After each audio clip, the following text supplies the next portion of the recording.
اعوذ باللہ من الشیطان اللعین الرجیم بسم اللہ الرحمن الرحیم السلام علیکم یا علی مدد۔ مومنین و مومنات کی خدمت میں آج ایک بے انتہا مجرب ترین وظیفہ عمل باب مراد باب حوائج امام موسیٰ کاظم علیہ السلام کی بارگاہ سے لے کر آئے ہیں۔ مومنین و مومنات نے کیونکہ باب حوائج امام، باب مراد امام کے در سے، امام کے دروازے سے کوئی خالی ہاتھ واپس جا ہی نہیں سکتا۔ اس قدر یہ مجرب ترین امام کا وظیفہ عمل ہے کہ علماء اور عرفاء اپنے مسائل و پریشانیوں سے باہر آنے کے لیے اس وظیفہ عمل کو کرتے ہیں۔ فقط یہ 3 دن کا توسل امام موسیٰ کاظم علیہ السلام کا عمل و وظیفہ ہے۔ مومنین زندگی میں جب بھی پریشان حال ہو، شدید مسائل و مصیبتوں میں گھر جائیں، کوئی راستہ کوئی دروازہ نظر نہ آئے، تو بس مومنین 3 دن تک باب مراد و باب حوائج امام کے ایسے جلالی ترین نماز اور عمل کو کیجیے، اس توسل کو کیجیے، اس نماز کو پڑھیے۔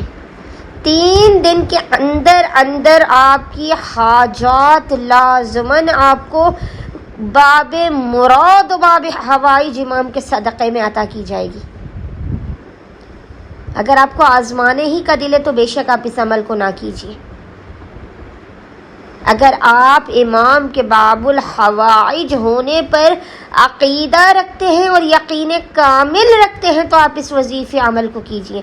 3 دن کے اندر آپ کو لازماً رزلٹ ملے گا۔ کوشش کیجیے بدھ، جمعرات اور جمعہ ان 3 دنوں میں آپ اس وظیفے عمل کو کریں، ورنہ آپ کسی بھی 3 دن تک اس وظیفے عمل کو کر سکتے ہیں۔ 3 دنوں تک روزانہ آپ کو جب بھی فرصت کے لمحات ملے، آپ نے سب سے پہلے باوضو ہونا ہے، اور باوضو ہونے کے بعد آپ نے روزانہ 2 رکعت نماز پڑھ کے اس کا ہدیہ امام موسیٰ کاظم علیہ السلام کی بارگاہ میں پیش کرنا ہے، بالکل مثل نماز فجر کے۔ جیسے آپ فجر کی نماز پڑھتے بالکل اسی طرح سے آپ نے 2 رکعت نماز پڑھ کے اس کا ہدیہ 3 دنوں تک روزانہ امام موسیٰ کاظم علیہ السلام کی بارگاہ میں پیش کرنا ہے، اور نماز مکمل ہونے کے بعد بنا کسی سے کلام کیے، بنا اپنے مقام سے حرکت کیے، روزانہ 1 مرتبہ 1 ٹائم سورہ یاسین کی روزانہ 1 مرتبہ تلاوت کر کے اس کا ہدیہ امام موسیٰ کاظم علیہ السلام کی بارگاہ میں پیش کر کے خداوند متعال کو حق باب مراد و باب حوائج امام کا واسطہ دے کر اپنی حاجتوں کو طلب کرنا ہے۔